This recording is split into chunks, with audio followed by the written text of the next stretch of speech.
Good evening. I have before you some notes for the S&P market outlook for September.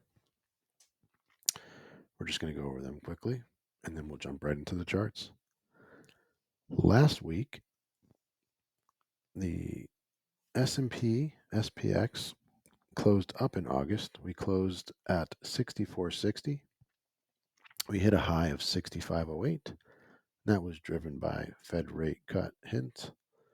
The driver was Powell's speech and core PCE at 2.9%. The 2025 forecast still bullish, about 15 to 20% anticipation for gains on the year end target. Trend, we're looking for potential minor dips anywhere from 1 to 5% in September and October. Q4 rally potential boosted by AI growth and strong jobs. This week, month, risks are mild September, October pullback possible. Levels of support 63.34, resistance 65.08. Events, we've got the Fed decision this month, GDP revision 3.3%, yields, data, PMI, payrolls. Risks, historically, when July and August are up more than 2%, September is down 8 out of the last 11 trading months from back to 1950, about 1%. October down 7 out of 11 months, about 2.9%. So that's something we're going to see if history has a part in this September. In the market pulse, we have momentum. We were on track for four consecutive week gains.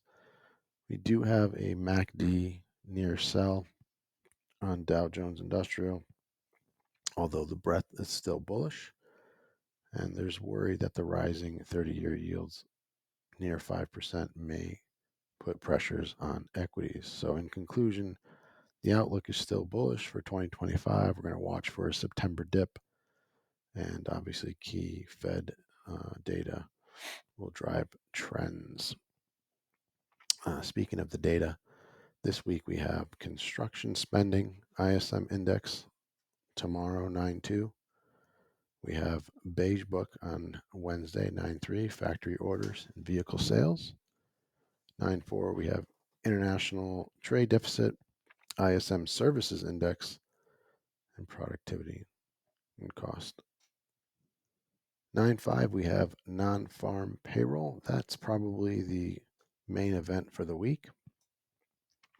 And lastly, I just want to go over sector seasonalities, strength and weakness. We have a strong biotech, infotech, utilities, gold and silver sectors, and weak semis, materials, oil, transports, and industrials.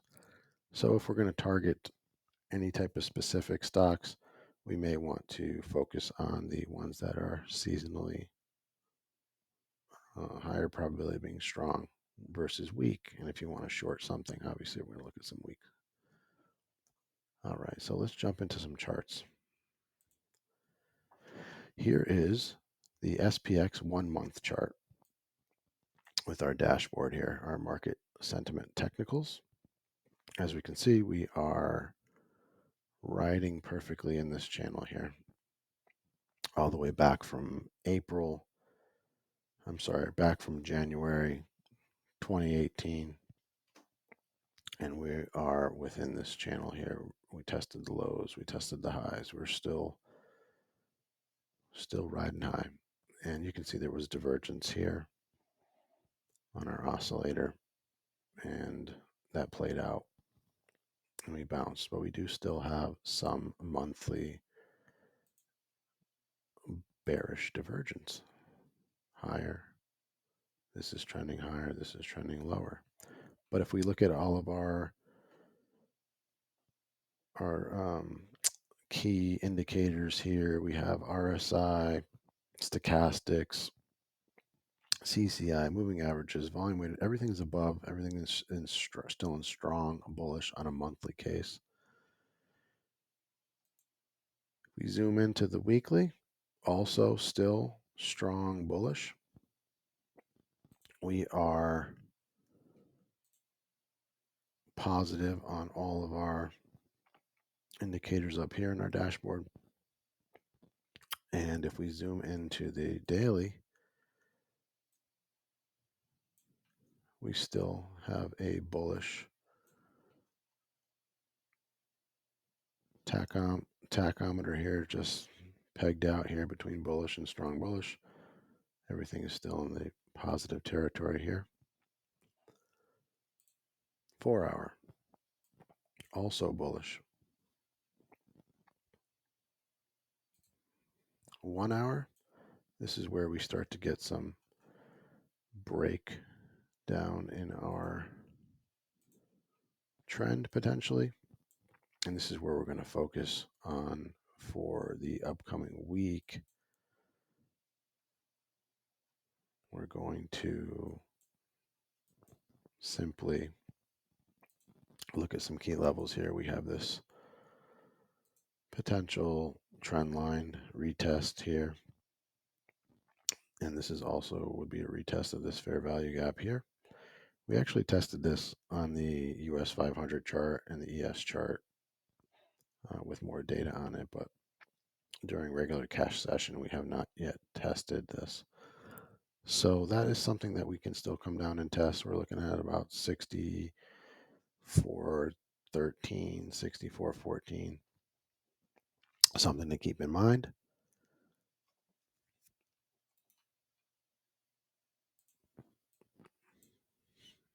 I'm going to bring up a Fibonacci retracement tool here. Get this off here. Let's just look at a simple candlestick chart. Excuse me. I'm just going to snap a fib from our high here. We'll take it from that low down there back in August. So from swing low to swing high here, we're pulling back to the 786 level. So this key level here, if we break down 64.45, which is possible, we're going to look for 63.96. 6400 key level is important, but you can see the fib here on the SPX cash session is actually 63.96, and this level here is 64.14, but obviously the key psych is going to be 6400. So we're going to look for this area here to hold if we're going to potentially bounce near term. First, hold 64.45. If that breaks down, we're going to look for 63.96 to hold. If we lose this 64.15 level, we can also mark out our little rectangle tool here. You know, this is if we're going to bounce, okay? This fair value gap needs to get reclaimed. 50% mark of this, we're going to be looking at about 64.81 for a reclaim to test all-time highs at 65.08.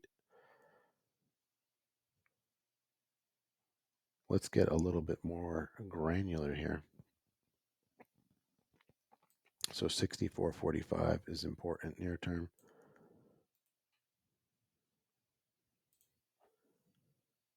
But let's look at swing low to swing high right here.